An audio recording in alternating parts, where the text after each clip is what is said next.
Your existence, you're actually a sexually transmitted disease, you know.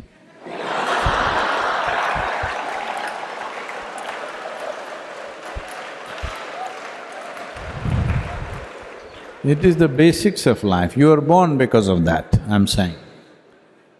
Not your sexuality, somebody else's. So, we are born out of that. Should we end with that? That's a question. It is not about right and wrong, it is not about morality, it is about the limited nature of what it is. Do you want to be stuck in it forever? Or do you want to think, this is all bad, I don't want to touch it? No. I would say, for at least 30 to 40% of the human beings, it is only a passing thing within themselves.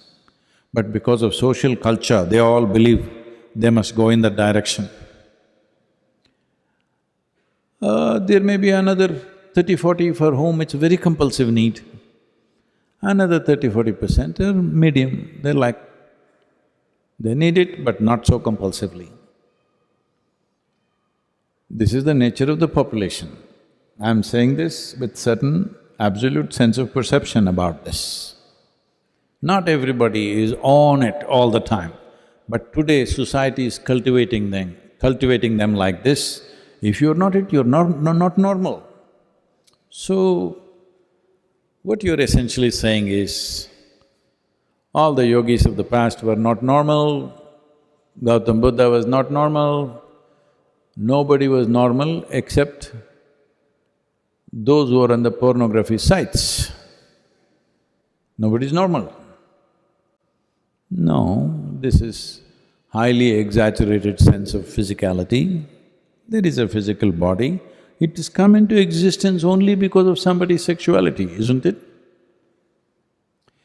So, sex as a fundamental instinct in the body is one thing, it residing in your mind is another thing.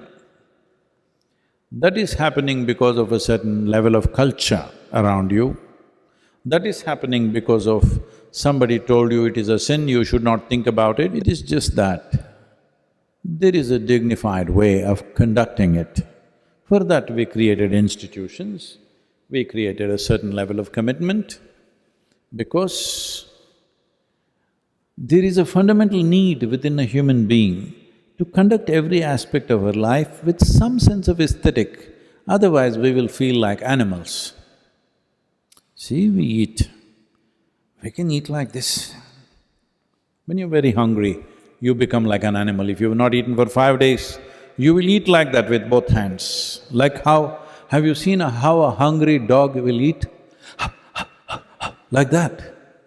A human being also will behave like that when the need becomes like that. Now, the same… but now we learn to sit properly. When you're very hungry, Sahana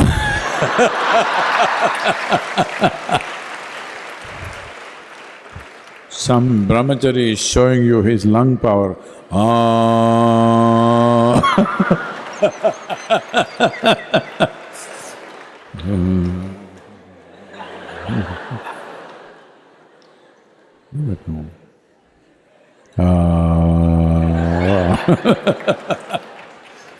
You would have done 3 ohms by the time he finishes om.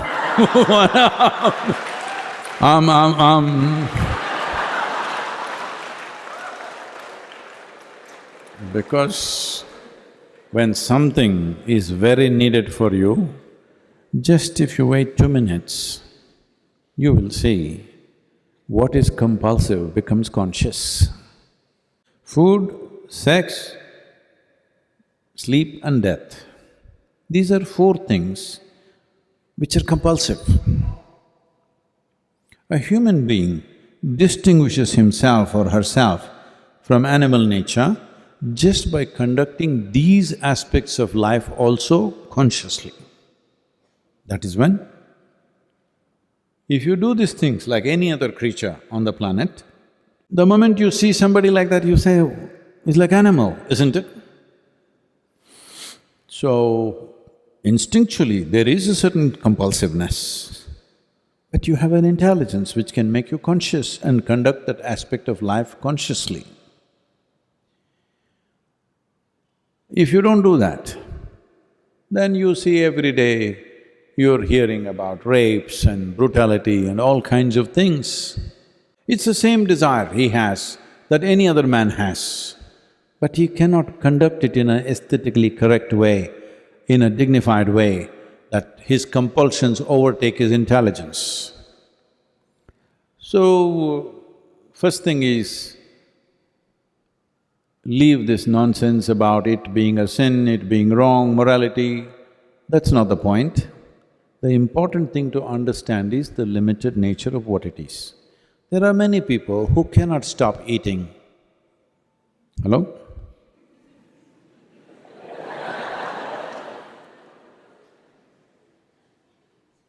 It's just a good thing about eating is, if you can't stop eating, it'll be immediately noticed by everybody who did not see you eating also. Similarly, there are some people with sexuality, there are some people who fall asleep wherever they are.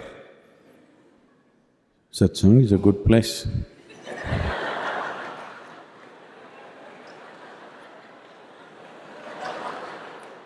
It's happening, it's okay.